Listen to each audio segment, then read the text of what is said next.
wanted to talk to you about my great-grandparents and solar power, okay? Here's the topic for today that I wanted to open up with you. Okay. So, literally 5 minutes ago, an engineer just left my house. They were doing the preliminary sort of spec testing for my house to see if it could do solar, right? And it being Los Angeles, there's a lot of incentives both from California, from Los Angeles, and from the federal government to get solar. So we're going to get solar. Anyway, long story short, I wanted to talk to you about this because this whole process was fascinating to me. And I was thinking about how my great-grandfather would be like, what the hell is going on with any of this? I don't understand any of this. So this guy is coming to install these devices that are going to power my home with the sun, right? Right there, my great-grandfather's out. He's like, I don't know what's going on, right? But then he's using a drone, another thing that my great-grandfather would be like, what the hell is this thing? I don't know what this is, to fly around my house and do a 3D scan of the roof that was then projecting onto his iPad. It was like building a model of my house as it was scanning my roof line. And my great-grandfather, what is this magic? What is all of this? I don't know what any of this is. He's like, you have a stovepipe, you put some coal in, and that's how you cook your chicken that you get once a month. You know, that's it. My great-grandfather wouldn't have known any. It was such a different world that we're living in. It's amazing. I mean, I could hear your great-grandfather saying something like, well, what are you going to do on a cloudy day? You know, and you'd have to give him, you know, a little bit of compensation because he was born in the 1800s, you know. But I'm really excited because we're looking at doing solar here in Philadelphia as well, and for a lot of the same reasons. And I'm kind of stoked about it. So I'm going to be interested to hear how you move forward. It sounds like it's worth it just to see the guy use a drone. Dude, this is what's so stupid about it. The 10-year-old in me was like, oh boy, we're gonna fly a drone around my house. This is so. By the way, I don't get to touch the thing. I didn't get to control it at all. How did you find out that information? I know. I'm like the younger brother next to him, going, yay! Yeah, we're flying a drone together. But just to see the 3D scan come to life on the iPad, even that was kind of blowing me away. Oh my God! So I was like, what would my great-grandfather, rest his soul, what would he think about this? In any of this, all of this seems like nonsense to him. It seems like magic, you know? I feel bad for this poor solar engineer. Do you know how many dads he has to deal with every week, standing next to him? Oh, now, what do you use there? It looks like you're using an app. Do you use an app for that? So I think you'd have to use an app. That's going to be plugging in on a 220? Is that what that is? Is that going to... No, we're going to have a... now the battery, how is that going to hook up to the main? All right, so I need okay, I've got a wrench over here if you need me. I'm just standing here with my wrench. In case you need me with. I'll be ready with my wrench. In case you need me with my wrench. And on that note, I'm going to say hello, everybody, and welcome to Comic Lab, the show about standing off to the side uselessly and making comics. And standing off to the side uselessly and making a living from comics. I'm Brad Geiger, the editor of webcomics.com and the creator of Evil Inc. And I'm his pal Dave Kellett, cartoonist of Drive and Sheldon and co-director of the comics documentary Stripped. And this week's Hour of Comics Advice is made possible by your support at patreon.com/comiclab. So Dave, let's talk comics. Let's talk comics, my friend. We have a very exciting show for everybody. This is going to be a good one. And I got to tell you, this show is going out live right now to our Patreon pals and compatriots over there at patreon.com/comiclab. On the live gab level, you can join us for the live streaming of the show every week, and it is archived. So in case you miss it on one recording, you can watch the archive show, and you can go back and watch the full archives. But that is at the $10 live gab level, and thank you all for joining us. And this week's show is brought to you, as usual, by our good friends over at Wacom. That's WACOM.com, the makers of the powerful professional portable Wacom One. And that's a unit that both of us, Dave and I, have been using in our own studios for years now. Not only is it giving us wonderful results, but now as the summer is starting to heat up a little bit, where spring is right around the corner, I'm going to be back out on that back deck using my Wacom One in the sun. Speaking of back decks, I was down in San Diego for this long weekend, and at my brother-in-law's back deck, I used the Wacom One poolside, Brad. And if you want to talk about like luxury, drawing poolside in San Diego with a Wacom One, that's the way.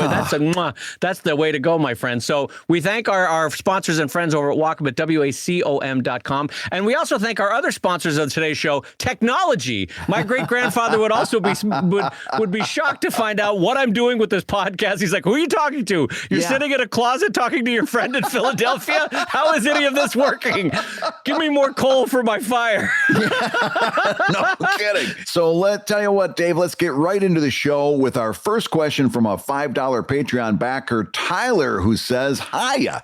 I'm just about done with the 5th chapter of my long-running webcomic and want to kickstart a very small print run for all 5 chapters altogether. Dave, Tyler comes from your school of thought. This may be one of his best of books. It's a very small print run. Just a small, delightful, just a select, little... The select of the best of Dave Kellett. There's 3 pages. I don't want to be braggy. Don't want to be ostentatious. Tyler in the same boat. Very small print run. Is it now? He says he's just finished with the 5th chapter and he's going to collect all 5 chapters into a book. Is it better to title the project around this 5th chapter or the comic as a whole? Dave, let's talk about titling a book. What kind of advice do you have for Tyler? Well, titling is admittedly one of the trickier things you have to do. It sounds like it should be easy, but there's actually a lot of considerations to go into it. So let's talk about it. Let's talk about Tyler's specific question and then broaden it out for anyone that's helpfully trying to think of how they're going to title their work. So Tyler, in this specific case where you're collecting all the chapters, but you're doing it at the 5th chapter, I think the wise move is still to find a title that is cohesive to the whole thing. And by that, I mean, don't go for just the 5th chapter as a title. I would think it is better for volume 2, volume 3, volume 4, as you go forward, that there is one consistent title for the work. You know what I mean? That kind of thing. Brad, what's your thoughts on this? My thought is you go with whichever gives you the best title for the book. Interesting. That's not what I would have said. Yeah, if the title for chapter 5 is the best title for the book, go with it. If it's not, and if there's a better title for the entire package, go with that. The only reason that I could possibly see for this to even be a question is if Tyler released like ebooks of chapter 1 standalone and then chapter 2 standalone. That's the only. I'm trying to figure out why this is even a question. And that's kind of where I'm guessing that this thing is come up, that because otherwise, if the chapter 5 gives you a good title for the book, then go with it. So I'm assuming maybe that's the backstory here, but my answer is going to be the same either way. You go with whichever gives you the best title for the book. You know what? I want to amend my answer because I'm realizing that what I had read in Tyler's question was the help me name the title of the webcomic. Do I use the 5th chapter as the title of the webcomic? And you're right. So let's assume that Tyler already has a webcomic name. Right. Tyler is just asking, how do I name this book? In which case, I think Brad is right. You go with whatever one works best. Frankly, you go with whatever one catches the eye and interests the reader on the shelf, on a website, on a Shopify display, whatever it's going to be, and moves that book. That's the primary purpose of a title. Catches somebody's eye and intrigues them enough that they want to buy the book. So Brad might be right. If the 5th chapter is the most exciting and intriguing and enticing title, then you go with that one. If it's chapter 1, then you go with that one. If none of them really work as the title of the book, you don't have to force the issue that the chapter has to be the title. You come up with an entirely new one. Right. And maybe that's the best way to transition into titles in general, which I think is a worthwhile topic to talk about because it's hard for all of us in the same way that it's hard for us, all of us, to write the summary of our comic. Like here's the elevator pitch of what Evil Inc. is. Here's the elevator pitch of what Sheldon or Drive is. Here's the elevator pitch of whatever it is. It's hard because you're too close to it. And so you see all the little granulations and you want to be like, yeah, but there's also, romance, but there's also adventure and there's also, and people are like, yeah, just give me the quick pitch. And you're like, there's no quick pitch. Yeah. It's 10 years of work. I can't, it's too precious. It's too special. Yeah, exactly. It's like trying to describe all the ways that your child is special. Yeah. No parent is going to be like, yeah, they're all right. They're a kid. You know? No parent can give you an elevator pitch of their kid. Yeah, exactly. So it's tricky to do. And so, Brad, what generalized strategies do we have for strategies is a word I can almost say when I'm sober, I guess. What are generalized strategies we could give to people for naming an overall webcomic, titling an overall book, doing anything to do with naming something? Right. Well, let's talk about book titles for a little bit. at the end of the day, it is a exercise in branding more than anything else. In other words, that book title has to say something about what's between the covers. What am I getting into here? And Dave had it exactly right when he was talking about elevator pitch. You've got to distill it down into one thought that you're trying to get across to that potential buyer or that potential reader. Remember, this might be the first time looking at the book, might be the first time this person has ever been exposed to your work in general. They don't even know about the web comic. They don't know about your work at all. They might just be seeing the book. That is the best way to assume it, that this is the first time that they're going to see it. Yes. So it's got to be an exercise in branding. And that's why your book title is more important than your chapter titles, because the chapter titles are inside. Those have a much less important role to play than the book title does. So that's where you've got to sacrifice the chapter title for the book title. The title of the book is more important. Now, how do you come up with that? Well, it's all about, in the same way that you would be coming up with a name for a shampoo or a name for a cereal, you've got to talk about what's inside. And that means if you're doing I'm going to take, for example, a long form storyline comic. You've got to take the most important storyline that's in there, the biggest crescendo, the biggest climax, and you've got to focus on that. I know that there are probably subplots. I know that there might even be two major arcs in your book, although I would argue maybe if this isn't a compilation, maybe that sounds like you've got two different books on your hand, but that's a subject for another podcast. But you go for that major arc, the biggest swing, the most important thing. And it's going to take you a little while in some cases to figure out what that is. And if it does, that's also an indication your writing needs a little bit more focus. But you go with what the most important thing is in there, and you base your title on that and that's for a story-based comic.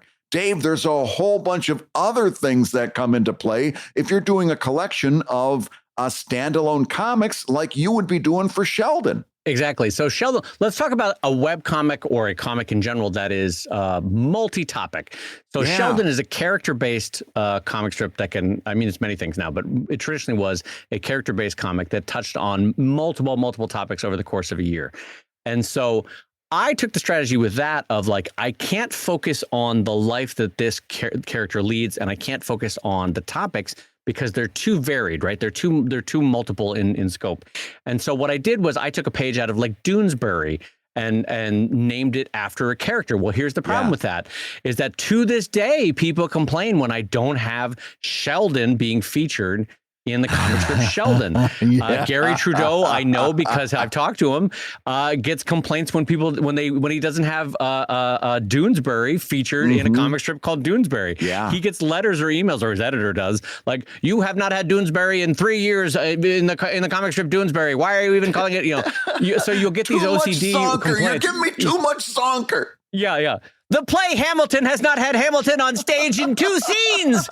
How dare you, Lin-Manuel? Oh, where is Hamilton in all this? So what I'm getting at is that's a risk you run when you name it after a character, because the person that you think you're going to be focusing on by year 10, 15, 20, who knows? And sometimes as a cast grows, even if you named it after a person, it becomes more of an ensemble. And so you don't have a singular focus. So that's a problem with that. But what the advantage of that is, a name can be very distinctive. A name is very memorable. Humans have a kind of a social ability to remember names of characters. And it also helps a quick mnemonic to who that person is in a comic strip, which is not a small thing in the first 3 years of a comic. You might not be able to remember which one is Calvin and which one is Hobbes when you first start reading. So it helps. Anyway, what I'm getting at is that's one option. Another option, I think, in general with titling is that brevity is the soul of wit. So most good titles are 4 words or less, and I would suggest even 1 word is the most powerful thing. There's a reason why every damn Disney movie now is Encanto, Frozen. They tend to go lately, the Disney Story Group, with single word titles because they're easy to market, they're really easy to logoize, and they're really easy for kids to remember. So listen, all of that still works for adults too. So there's a lot of reasons why a single word title is a good one to go with. Yeah. Out of curiosity, Dave, out of all the books that you've come up with titles for, what do you think your best title was? What's your favorite? So there was, oh boy, that's a good question. Let me look. I think I was going to say the best one of all of them in terms of sales was, there was my first sort of omnibus collection of all my Pug strips. Yeah. Was called Pugs, God's Little Weirdos. Yeah. And whenever I was at a convention, I know this to be the case because no one had such a visceral reaction as the laughter that dog lovers would have. I think it was the 1-2 punch of the way I drew the pug on the cover of that. Mm-hmm. But people loved the phrase "God's little weirdos," like these stupid dogs that are just they shouldn't exist. They're just ridiculous little things. And I say that having gone to pug, but so that title I think was great. And then I also liked The Good, the Bad, the Pugly, but that's a little long in the tooth. And it was too wordy and frankly had already passed the zeitgeist. A lot of people already have forgotten about The Good, the Bad, the Ugly, And so as clever as I thought it was, it missed an entire younger generation of people, went right over their heads. So how about you, Brad? What is your favorite title that you've ever done? Oh, that stands without reason. Well, but partially it's easy for me to answer because I did it wrong for so many years. For so many of my books, I just called it Evil Inc. Annual Report, which I thought was very clever and was decently clever, but it was Evil Inc. Annual Report Volume 1, Volume 2, Volume 3. And we've already talked about on the show how numbers are not very good titles. Now numbers do not make good titles and trip you up all the time, because if you've just got Volume 3 available at a comic convention, for example, nobody's going to want to buy that Volume 3 because Volumes 1 and 2 aren't available. They want 1 and 2. Right. So numbers we've already talked about are bad. And I did it wrong for years and years. The best title that I came up with was when I rebooted Evil Inc. and reimagined it from a comic strip to a graphic novel. The first collection of those graphic novel comics was Evil Inc. Under New Management. And it was good because not only was it the rebooted, reimagined Evil Inc., but the very opening sequence of that story is that they have a new manager. She's a civilian. She's not a superhero. And that was basically this core conflict throughout the book, was that this person came in without any supervillain credentials and was now the boss of the Evil Inc. branch that we focused on. And so because it worked on so many different levels under new management, I think was probably the best title that I've come up with. Yeah, I think that's true. And I would actually like to circle back around just for a quick hit to say what Brad was saying in terms of numbering, I find to be really true with Sheldon. With Drive, obviously, I have to number the books because as a long form story, they need to know sequentially where they are. That's a little bit different. But with Sheldon, I highly regret and would suggest that you do not put the number prominently on the front. Maybe discreetly on the back, maybe discreetly on the spine. But you don't need to advertise like book 6 because you're going to get the people that no matter how many times you tell them it doesn't need to be read sequentially, it's a comic strip, they go, oh, I need books 1 through 5. And then you've sold out at the Comic-Con and you only have book 6 and you have to give them a whole song and dance to try to get them into 6. But the thing is, none of that would have been necessary had I not put 6 on the cover. Yeah. And for those of you who are saying, wait a minute, you guys have been telling us for years not to go to comic conventions. You keep mentioning comic conventions. This has broader implications it's also as well. Applicable What happens when Volume 1 sells out? And you don't have any more in stock, and you haven't gotten a chance to reorder them, perhaps with the next Kickstarter. You're in the same boat. In other words, this goes even beyond that comic convention idea. That there's a lot of problems. I'm a spine guy. I don't feature at any place but the spine now. And that's for the people who. What are you laughing at? For some reason, you know how people say like, "Oh, I'm a leg person," or "I'm a whatever it is." It was funny to me that you might be attracted to spines. Oh, I'm a spine guy. I tell you what, you give me a good spine. Hey, bada bing, bada boom. My Brad Geiger's a spine guy. That person must have been blessed with an extra vertebrae. I'll tell you of that right now. I tell you what, they must do a lot of downward-facing dog with a spine like that. Look at that thing. Whoa, hey-oh. Well, I'm a spine guy. So, but finish your thought. So you're a spine guy in regards to books. I'll give you the title of the book, and then I will literally assume that you're you're going to, if anything, if you become a collector, if you become that interested, then you can use the spine for your collection. But I'm going to assume that you're coming in fresh one way or the other. I'm going to bring you into that book no matter where you are along the way. At that point, my job is to be such a good writer that you care enough to look into it. And then you find out, oh, I came in at book 2. There's a book 1. Or I came in at book 1. I can't wait for book 2. All of that stuff is circumstantial. It comes next. My job is to get you into that book, get you reading, turn you into a fan, and then do any number of things with you after that. But first thing is to get you into the book. So I just on the spine for me. Yeah, I think, as going back to the earlier part of the conversation, the most important thing you can do, regardless of whether they are an existing reader, is entice somebody. So the title has got to catch their eye, has got to bring them in, has got to make them want to purchase it. So if you aim for new readers who have never heard of your work before, then how much easier it is to capture readers that have already fallen in love with your work, right? Yeah. So aim for the people that do not know your book. And if you can win them over or entice them or intrigue them with the title, then you've already done the work when it comes to selling to the people that love your work already. Yeah. And I'm just going to give you one more thought before we move on to the next topic. And it's this: don't be afraid to be simple and direct. I've written so many bad titles. The title for Fables was Fables.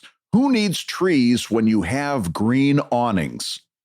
Which was basically a pulled out punchline from one of the Fable stories, where the people in the block didn't want any trees. Why would you need trees? They had awnings over their windows that had translucent green plastic, and that was the same thing. Who needs trees when you got green awnings? It was a cute little story. Horrible title. Just a terrible title, because it didn't say anything about the contents. If I would have said Fables, comics about everyday life in Philadelphia, it would have been a much better title and simple. So I just told you what's inside the book. Comics about everyday life in Philadelphia. Boom. Sold. But I had to go cute. Who needs trees when you have green awnings? Horrible. Don't be afraid to be direct. Yes.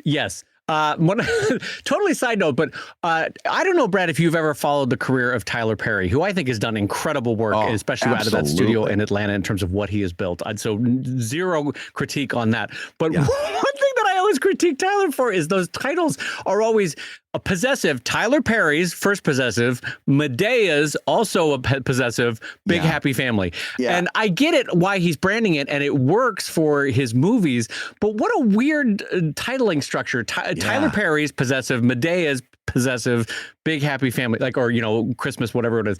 And it's just an odd choice to me. But who am I to critique? Because he has built this gigantic studio, bought that whole thing in Atlanta, and bless him, now Marvel is paying him on a 10-year contract to use his facilities. He's doing great. So whatever he's doing is working. But what I'm getting at is, to Brad's point, I think brevity works. I think enticing and interesting and intriguing wordplay is always great if you can work it in for a title, or something that leaves you wondering, what the heck is this in a good way?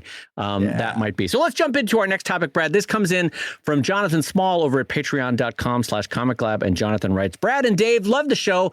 I'm an author and have trouble marketing my long-form sci-fi text fiction novels in this world of Twitter, TikTok, Facebook, and Instagram.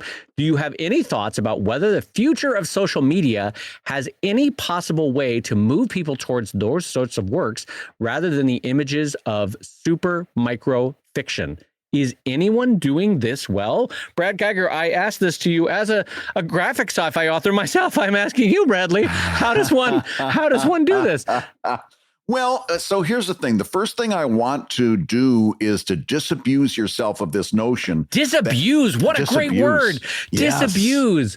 How does one abuse oneself or disabuse oneself? I'll tell you how I used disavow in the past, and somebody pointed out that to disavow yourself of something is to say, well, I don't take any credit for that. And this is disabuse, which is to stop using a certain thought. So I got corrected years ago on the difference between disavow and disabuse. And so I just use disabuse now. So is disabuse, I want to explore this for 1 second because I'm kind of intrigued by it. Disabuse is a slightly archaic way of saying, don't give yourself negative self-talk. Don't beat yourself up with language. Is that the idea? Disabuse is to persuade someone that a belief or idea is mistaken. Right. So it's to say, hey, what you're thinking about is incorrect. But It's you know how some of us disabusing. get cyclical thoughts of like bad, like either catastrophic thinking or depressed thinking of like, oh, I'm terrible, I'm the worst. But in a way, the disabuse is to remove the idea of abusing oneself with one's own thoughts. Sorry, that's it. That was intriguing to me. Yeah. I'm sorry to stop you on that. Okay, keep Because going. if you keep a fallacious idea in mind, that's abuse. Fallacious idea! Fallacious. Oh my God, what language playgrounds we're playing in today? Fallacious, what is this? What? Hold on. It's based I'm on a looking that up while we're fallacy. talking. Hold on. Go to I your don't even know- 24-volume Oxford Dictionary over there. Fallacious my is based God. on a fallacy. I'm afraid to look up the word fallacious to see what I might get. Oh Well, God. that's okay. My Google, my browser history is used to this. Oh, fallacious as in fallacy, not fallacious. Yeah, not as in not the other one. Oh my God, fallacious as in fallacy. Oh, thank God it's fallacy. Oh, fallacious. Oh my God. Oh, what you must think of me. Oh, the immediate flop sweat on me from that. Oh, I know. I forgot the question. So I need to disabuse yourself of this fallacious notion. God, suddenly I'm talking to Oscar Wilde over here. What most disabused ones have what fallacious thoughts? Oh, I say. Oh, Marigold, have you disabused yourself of your fallacious thoughts? Oh, wonderful. Yes, quite. No, I'm off to America. I'm going to meet Mark Twain. Hello. Yes. All right. The first thing I want you to do is stop thinking about this wrong thought you got that your problems on social media have anything to do with the fact that you're talking about long form writing of any kind. Right. Because you're convinced that here's the question. Do you have any thoughts about whether the future of social media has any possible way to move people towards those sorts of work? Well, the answer is yes. The future of social media has ways that will move people towards your work. Okay. As a matter of fact, the present of social media has ways to move people towards your work, and the past of social media has ways of moving people towards your work. If you're getting bad results on social media, it isn't because you're talking about a topic that has to do with long form writing. It's because, here's the big reveal, you're doing bad social media. The things that you're doing are not working, and you keep doing them over and over and over again. We talked about this on the bad tweets episode. If you're getting bad results, it's because you're doing bad things, and you need to improve. You need to do better social media. Now, if you need any proof that what I'm talking about is true, do what I did.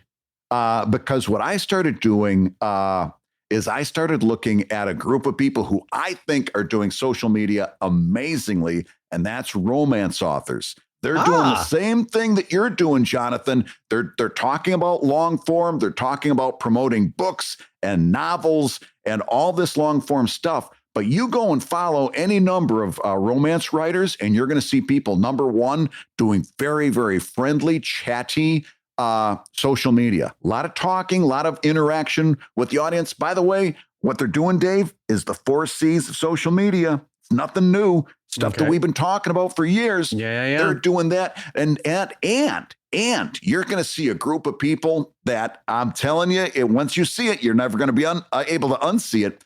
They're using the platform for the strength of that platform. Here's what I'm talking about.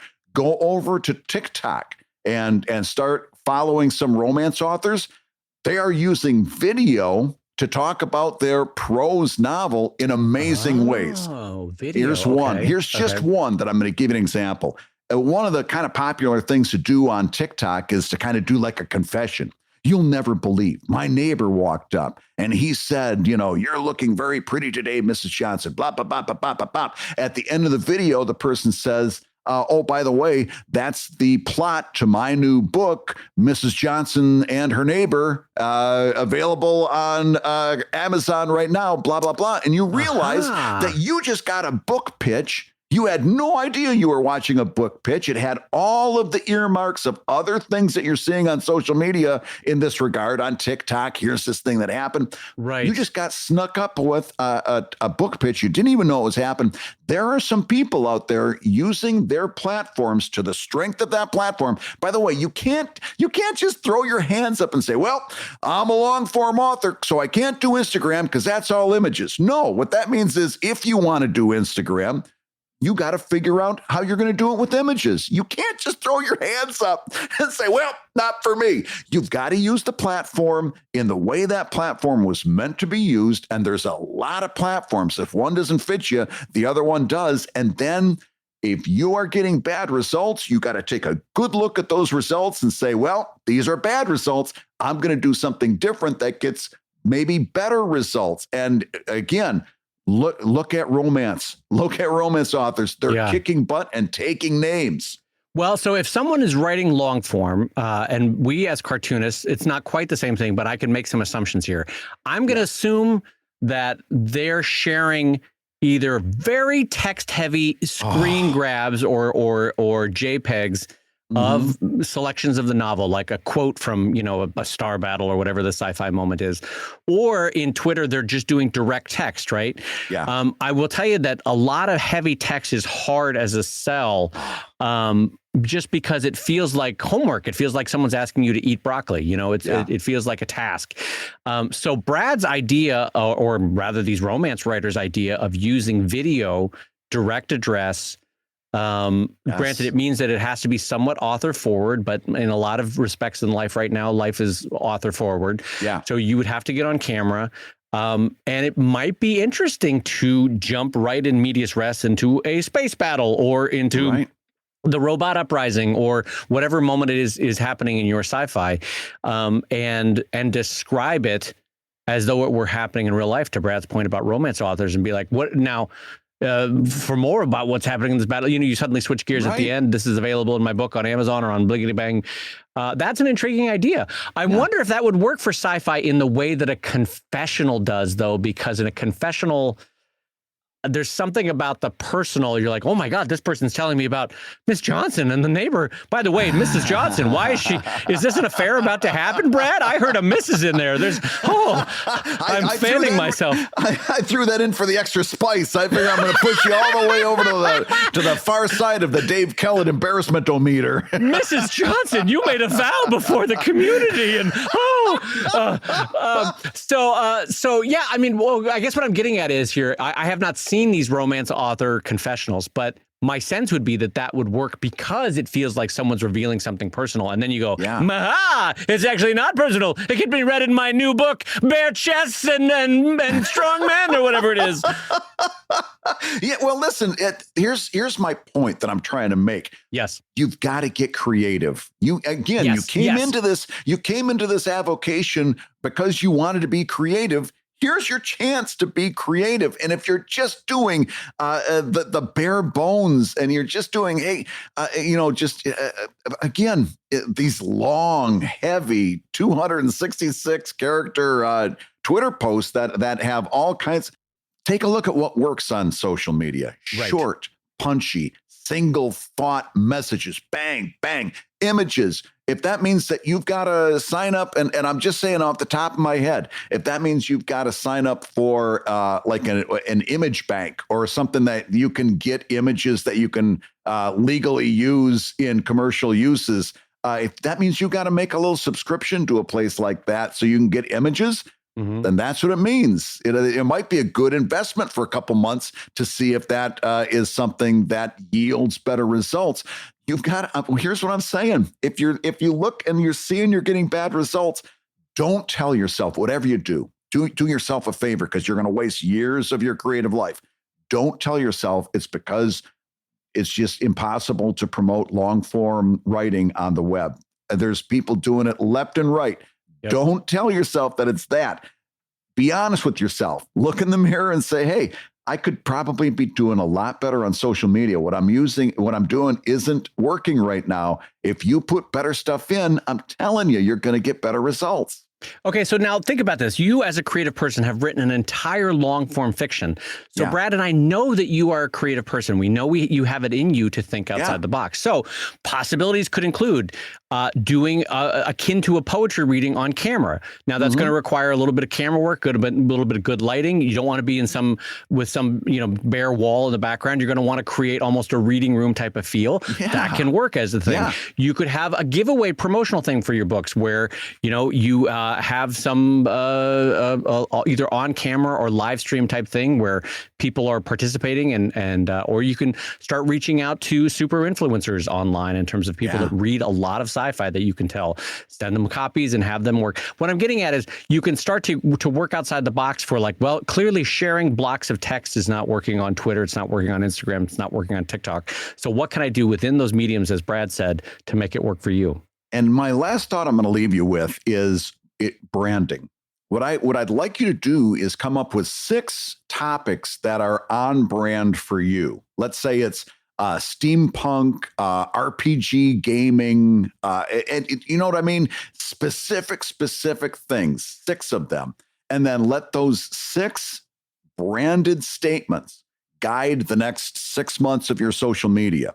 And every one of your posts is going to fall under one of those things, because so much of this is branding too. I'll give you an example. If I saw a romance author, and we haven't even mentioned curation yet, one of the 4 C's, curation. You can say so much about who you are by what you're sharing. And Dave, just because this is an easy example, if I saw a romance author retweeting Dave Kellett, a Sheldon comic, right? That's maybe not so much on brand because Dave's a lot of stuff, but it doesn't fall into a romance author's. How dare you say I'm not a romance adjacent? But I'm just saying, I'm not. I swear to God, this time I'm not picking on you. But if you don't, those Arthur two the things Duck's are chest heaved heavily with passion. but that's not on brand for that person. So what you also have to think about as you're putting your stuff out there is, are you on brand? Every one of your tweets, every one of your posts, every one of your status updates has to say, this is who I am. And it's got to be in focus. It's got to be in sharp focus, because if you post just a whole bunch of stuff just because you like it, you're going to dilute that. And if one of the reasons you're writing us is that what you're doing isn't working, part of that is also going to be because of diluted branding. Yeah. And it is worth doing some historical reading. And by this, I mean, research a bunch of articles from the time of how something like a fan art piece like 50 Shades of Grey was able to go from a small fan shared story to a bigger and bigger audience. Granted, it's not my wheelhouse of novels, so I'm suggesting you do some research and reading about maybe the author was able to share little tidbits, like Brad said, that you can twist and shape to how you could do it with sci-fi. Because things like that, what I'm getting at is Brad and I always try to keep our heads on a swivel for people, even in parallel industries that are doing things that we can steal from. Brad and I occasionally will look at small indie video game developers. By that, I mean like 2 or 3 person game houses, because sometimes they have to be scrappy in the same way we have to be scrappy. And 1 out of 10 of their marketing strategies might work for us. The other 9 might not, but by keeping our head on a swivel and investigating them. So what I'm saying is, to further Brad's idea, is keep an eye out for how other authors in the past were able to do it. And in this case, like something like a 50 Shades of Grey, were able to make it work for them and build up a tiny audience into a bigger audience and so on and so on. And with that, I think good luck with you, because I think there are strategies here that you can make work. And I think, frankly, you're on a road to success with this. Hey, if you're listening while you work, take a minute to stand and stretch. And while you're doing that, we're going to tell you why you should join us on Patreon. When you do, you're going to get hours and hours of podcasts that we've recorded just for backers. And exclusive Patreon posts that go even deeper on ComicLab topics. And access to our exclusive Discord server, which is a thriving community of professional cartoonists. So you can support the show you love and get tons of actionable resources for your own cartooning. And listen, if you can't swing a pledge this month, we get it. No worries. Yeah, listen, you can still support the show by rating us wherever you get your podcasts. Just leave a 5-star review and a few kind words. That, along with mentions on social media, is incredibly helpful. Now, everybody, let's talk comics.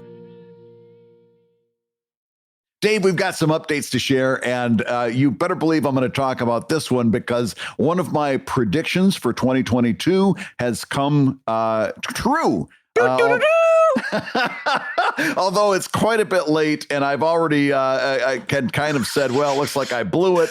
But listen to this denouement. It's like one of my predictions came true, although it's quite a bit late, and a few things are wrong, and it doesn't quite match up with my prediction as I said it. But let me have this. I need it. That's right. I know how to tell a story. I got that thought in your head first. The rest of the stuff is details. People stopped listening a long time ago after that. They just heard Geiger was right.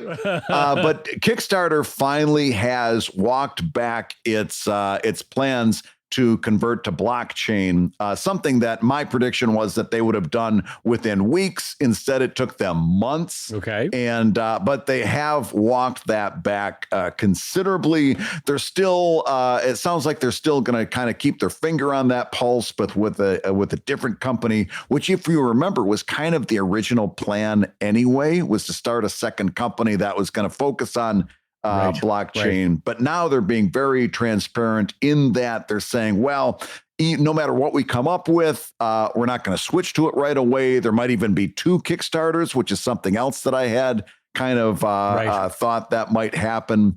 But here's very interesting. Comicsbeat.com had an interview with the COO of Kickstarter. And I thought this was a pure delight because they were talking to this person about Kickstarter. And one of his things was, well, listen, this blockchain could mean more money for the creators. And the reporter for the Beat asked him about that. And he says, well, listen, right now, and I'm quoting right now, the project raises X number of dollars. Kickstarter gets 5% of those. The creator gets 95% of those. And some percentage goes to Stripe. Unquote, which is you would hope that the COO of Kickstarter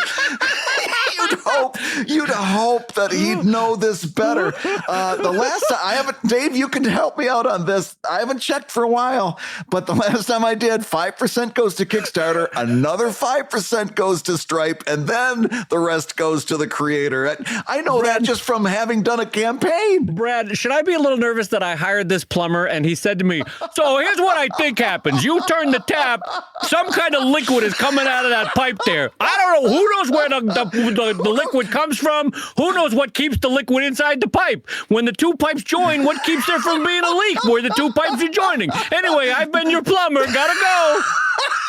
A plumber would be bad enough, but the COO, holy cats. Stripe takes some money. Who knows how much they take?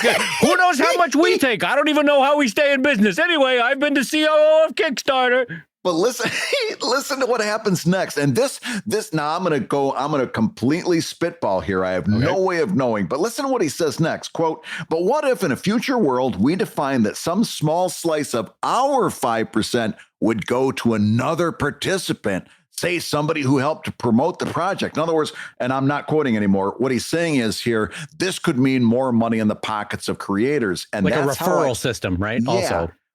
Yeah. But here's what he's saying.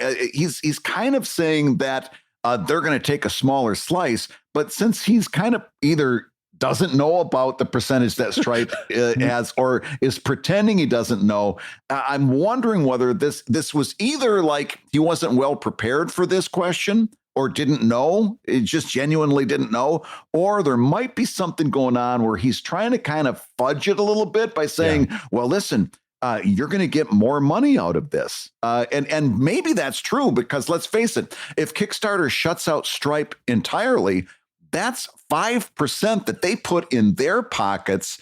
They can take a smaller percent of that, which means take Kickstarter's 5% and Stripe's 5%. That's 10%. Well, maybe Kickstarter takes 8% and then that 2% goes to you. They're still picking up 3%.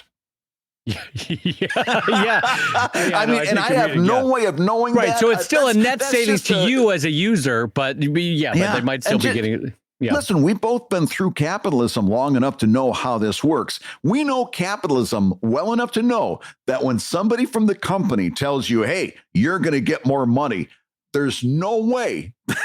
There's no way that they are actually taking less money. It never. Capitalism has been going on for as long as I've been alive, and then some. Then this is not new. We know as consumers, we never actually get more money, and the company takes less. It's always in favor of the house. So as soon as they start saying stuff like that, just people who have been around long enough to see capitalism works knows that's not how it's going to work. Yeah, Adam Smith has entered the chat. Yeah. So no, I agree with you. I do find it funny though that the COO is like, oh no, some indeterminate number.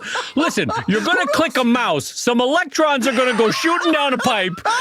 Now, at some point, they might get transferred into pure light, and then the light is going to go to a different part of the country and a different computer. Anyway, so okay, so that's update number 1. What was update number 2 for? Oh, no, that was update number 2. Those are the whole updates. So we got no more updates. Until more of my predictions come true, I don't have any more updates for now. And just a reminder of my tiny additional update for the year, which is that all of these companies are going to be exploring the blockchain. Yeah. So just emotionally prepare yourself for the fact that PayPal, eBay, Kickstarter, Patreon, GoFundMe, Indiegogo, they're all going to be exploring the blockchain. They're all going to be exploring crypto. And dear God, I hope they don't explore NFTs, but they might. But God, NFTs, by the way, have had a heck of a week with that hack this week. Chef's kiss. Oh, it's everything we hoped for with NFTs. Well, listen. I mean, what are we going to say about NFTs we haven't already said? I would hope that you'd be very careful about that, especially in this point in time. If you enjoy 3-card Monty on the streets of New York, then you're going to love NFTs. That's what I'm going to say. I do enjoy 3-card Monty. I saw a bunch of guys put up a 3-card on a bus in Philadelphia, but then the police came and they ran really quick. No, that's my favorite. My favorite thing in New York is seeing somebody's fold up a suitcase really quick and run away when the police come. It's my favorite touristy thing to see in New York. But it was so delightful because they clearly had plants in the audience. They had. And I sat, luckily I had a long trip. I was on the bus to go from one side of the city to the other for something. I just sat and watched them. It was so fascinating. You want to talk about people who really know how to nail their performance? You talk to an average 3-card Monty person. These people who are doing this grift and know exactly what they're doing. Yeah, a 3-card Monty person would be able to sell sci-fi on social media. That's what they would be able to do. They would know. They know the human nature and they know how to hook you. That's right. You better believe it.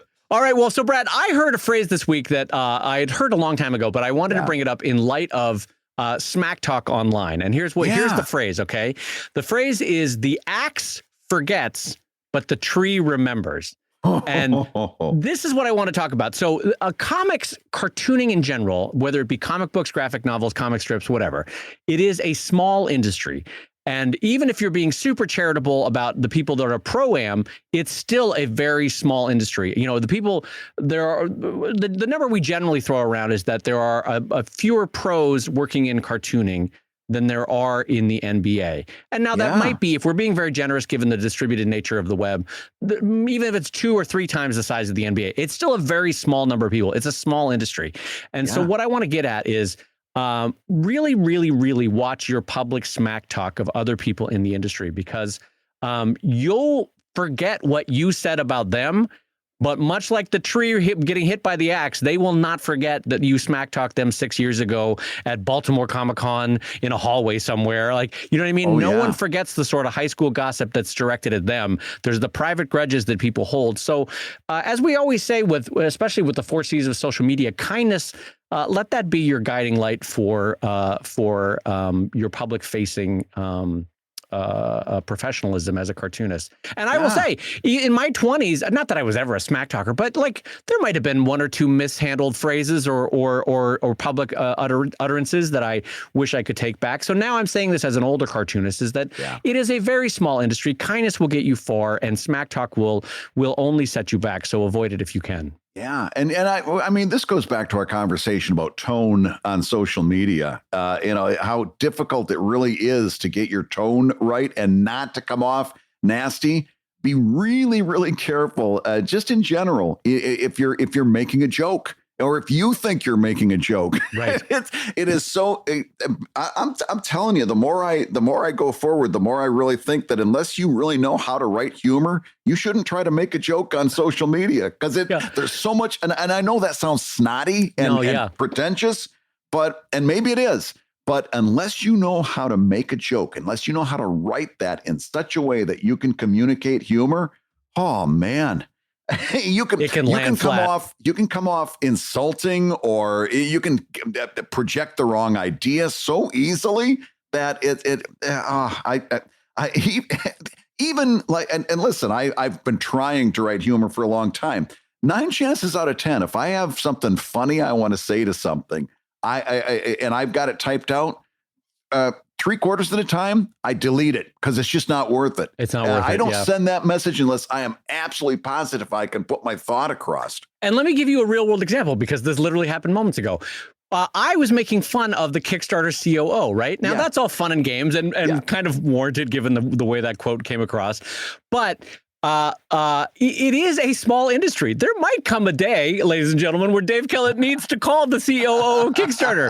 There might be a moment where that COO, he or she might go, hey, you know what? I remember that podcast where you made fun of me and compared me to a plumber that doesn't know how water works. So what I'm getting at is, it is not a big industry. There's not many companies that service us. There's not many editors that work in the industry. There's not many of your fellow cartoonists.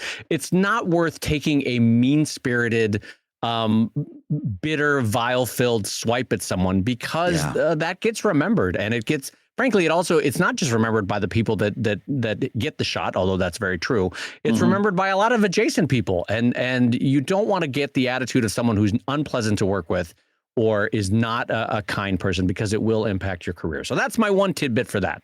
Absolutely. So, Dave, I've got a question that comes in from Tom, and this is an interesting question.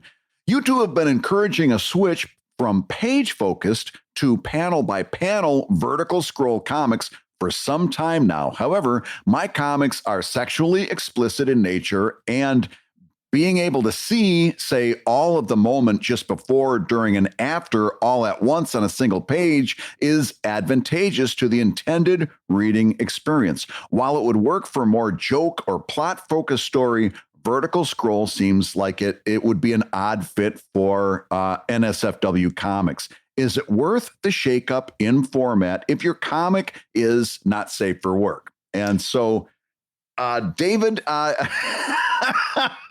just going to go ahead. No, I'm happy to answer this, because I actually don't, even though they're making it an NSFW question, I don't think it needs to be, in the sense that comics are, in the same way that NSFW stories are, comics are a collection of moments. There are moments that we're choosing to focus on, moments that you're choosing to direct the reader's eye to.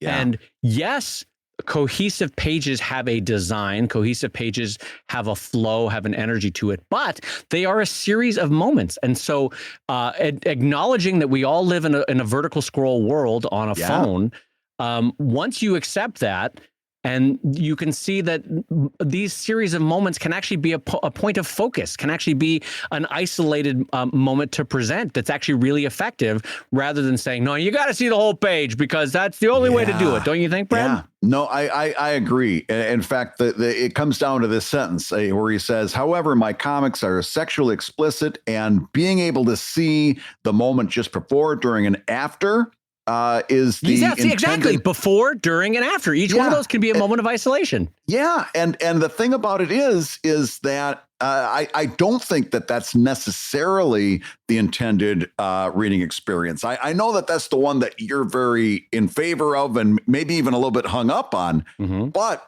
think about it this way: I've done these kind of pages. The last thing I want, not the last thing I want, but the thing I don't like about doing those pages, if I've got a whole scene on a page, I know that person is directing their eye over to that last panel and ruining any surprises that I've got, right? True. It's hard to surprise somebody. You can't reveal. You can't reveal. it's that's what I don't like about doing this is that I can't build up suspense when you're doing when you're focusing on panel by panel. Number one, your argument is that, well, that this is all about the image. It's really, the image is strong.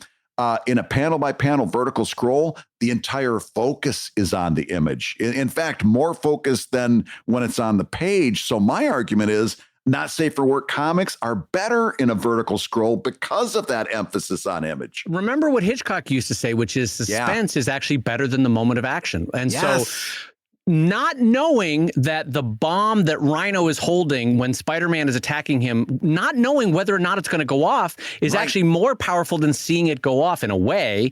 Yes. And so if those, one of the reasons why good cartoonists for traditional comic books always try to time it to a page turn so that the explosion is on the turn is because no matter how good a cartoonist you are, if the explosion is on the right side facing page, the eye is going to flit over there and then you've ruined the whole left facing page because you already know that Rhino's bomb is going to go off on the right side of page. You can't not notice an explosion if it's talking heads all along the left side page. So what I'm getting at is, to Brad's point, you actually can continue suspense no matter what the topic, no matter what you're presenting by doing a panel by panel presentation. And I'm saying this as someone who now, Beth and I, my assistant, and unfortunately it'll probably mostly fall on Beth, we now have to go back through 400 plus, 500 plus pages of Drive to isolate out panels by panels to now present in the new Drive website, but it's going to be worth it when it's all said and done. I think it will be, for the most part, a much better reading experience on the phone than this weird page that you used to have to pinch and scroll and navigate around because it was one big JPEG. So I would still argue, Brad, for this situation and for many, many others, that a vertical scroll for mobile is the way to go. Absolutely. I agree. We've got time for one more question, and this one's an interesting one. I want to bounce this past you. This comes in from Michael, who says, "Hey guys, I have recently moved over from traditional to full digital. When I started, it was with the intent of building up physical blue line roughs to use as Patreon member benefits at some point. Now that I am digital, are the digital files as valuable? Or is there some way to promote the digital to the same value as physical? I am trying to stay away from commissions until I get more footing." But he wants to know, can you how do you make that digital file the same value as an original? This is a good question. It's an interesting one. So for those not familiar, if you've only drawn digital your whole career, blue lines are sort of the old traditional pencil sketchy way of like starting to put together the page. And depending on what kind of scanner or photography system you had, you can scan in a blue line and then start to overlay digitals on top of it, clean up your lines, et cetera, et cetera. So what they're saying is they had these physical blue line pages, physical paper pages that they could conceivably send out, but how do they make it equivalent to digital? I would say, go ahead, Brad, point of correction. It's important to just it's not finished art. Forward, it's not finished art. It's a sketch. Go ahead. It's very much at the pencil stage. Sometimes blue lines are even more pencil-y than pencil stages, but yes. So here's the distinction that I would make. They are very different things, and it's okay that they're different things. I would save. You have these, frankly, physical assets. I would save them for special things. I.e., when you kickstart something, you could have a tier that's very high where you get one of the original blue line sketch pages, right? That's pretty cool. Or potentially, Brad, you could save it for a really high tier on Patreon, although I don't tend to like to give out physical stuff on a consistent. I mean, Brad does, but I think it actually makes a headache for Brad at some points, in the same way that my original art giveaways on Patreon is a headache. So I don't know that I would recommend it, Brad. But I don't want to speak for you, so you go ahead. In general, we recommend not giving away physical rewards on Patreon. I do. It's at a high level, and like my level is, you've got to be at the $20 level, and then every third month you get if you get original art. So for every 60 smackers, you get a piece of okay. And the only way I can do that is I've literally got 5.5 years worth of daily comics originals that I'm never gonna. In other words, I'm never gonna run out. It's just I'm always gonna have stuff to send people there. You know. So in general, I think your first mistake is considering physical rewards. I really don't recommend it. And then what you're doing is you're trying to say, well, if I don't have this, then how do I make digital into that same level? And I don't think that you do. I think you started off with a I think I need to disabuse you of another fallacy. I think you need to find rewards. I don't think you need to find rewards that mimic an original art. I want to take that off. Now, when you are ready, digital commissions are going to be your best friend in this regard. I'm telling you, I get lots of really good mileage out of offering digital commissions at an even higher level. And then I use the digital commissions as exclusive Patreon content. So basically, they're paying me to make more Patreon exclusives that I can use to get more Patreon backers. It's a virtuous cycle, and it works out really well for me. Yeah, I first of all, I think that's brilliant, and I do a version of that basically. In my world, I create eBay pieces. They're not commissions, but I sell them for X number or hundreds of dollars. And then those pieces go at the back of the drive book. So it's more content for. So yes, I agree with Brad that it's kind of a version of what we always say is draw it once, get paid for it multiple ways, right? Yeah. And so so both of those paths are true. But here's another way you can do it is that you want to have digital goods, I think, that require no or very little additional work on your part. So for example, my eBay pieces, Brad's digital commissions, that requires a fair amount of work. That's at least 2 hours of sitting down and drawing something, right? To a good, somewhat finished, polished look. But what you can also offer to people as a digital recurring reward, geez Louise, for their Patreon levels is you can package up existing work that they've already seen on Patreon as an ebook. So for example, if you're working towards, I don't know, let's just say a 200-page book, every 30 pages, every 50 pages, you can say, hey, everybody at the $5 level, you get the ebook of these 30 pages, and you call it something cute. Put together a blown up image that can be a pseudo copy or a pseudo cover. Brad does this very well. And Brad's actually look incredibly finished. And that can be a really well-prepared little item. Didn't take you very much time at all, and no extra work in terms of drawing, and bada bing, bada boom, you got a digital reward. And then you take a bunch of those digital rewards. Next time you do a Kickstarter, you put them into a book, you publish an art book that's nothing but a collection of these commissions. And now you've got something else. I mean, this stuff all builds on itself. Here's what I want you not to do. I don't want you to spend another minute worrying about these Blue Line originals. Unless you and I don't know anything about your work. I've never seen your work, so I don't know. But unless you're doing blue lines of incredibly gorgeous art, like my favorite comics artist, John Buscema, from the golden Marvel, the best Marvel age in the 80s. Unless you're doing John Buscema kind of pencils, where it's just a gorgeous piece of art, even though it hasn't been inked yet. That has value.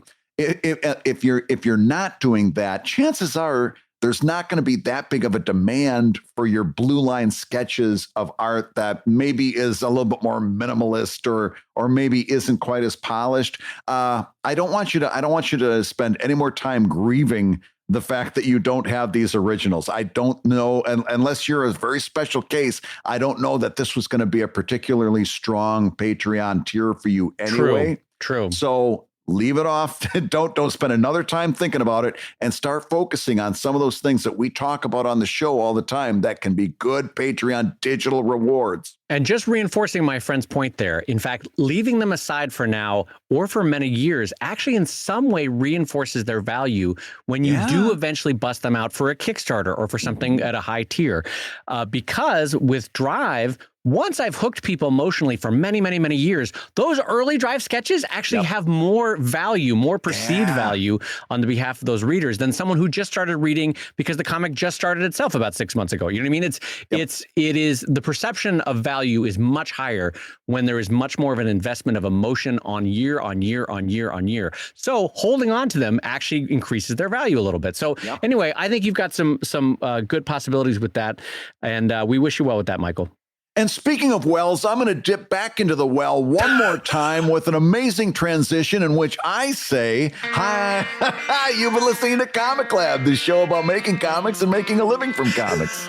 In which I say, your host, I like the way you had that little laugh in the middle. Your host has been my pal Brad Geiger, the editor of webcomics.com and the creator of Evil Inc. at evil-comic.com. And my good friend Dave Kellett, the co-director of the comics documentary Stripped and the cartoonist of Sheldon at sheldoncomics.com and Drive at drivecomic.com. The Comic Lab theme song is used with permission from Andy Creighton at theworldrecord.net, and this episode was edited by the ever-delightful Matt Woodard of Woodsong Productions over at www.woodsong.media. If you love Comic Lab, you can rate and review the show on Apple Podcasts, and you may hear your review featured on a future episode. And just a reminder that today's show and all of our shows are brought to you by the good folks at Wacom at wacom.com, makers of the Wacom One. And Comic Lab is made possible by your support at patreon.com/comiclab. So go ahead and say that like Brad reading a dictionary. Patreon.com/comiclab. Oh, disabuse oneself of one's fallacious ideas.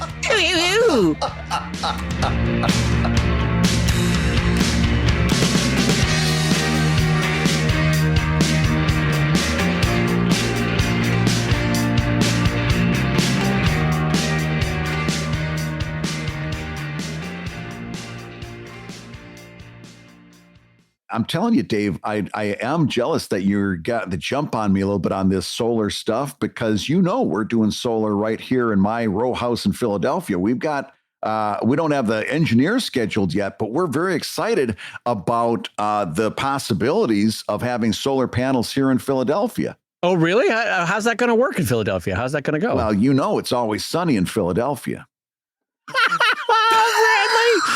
Bradley, I'll murder you. Always sunny in Philadelphia.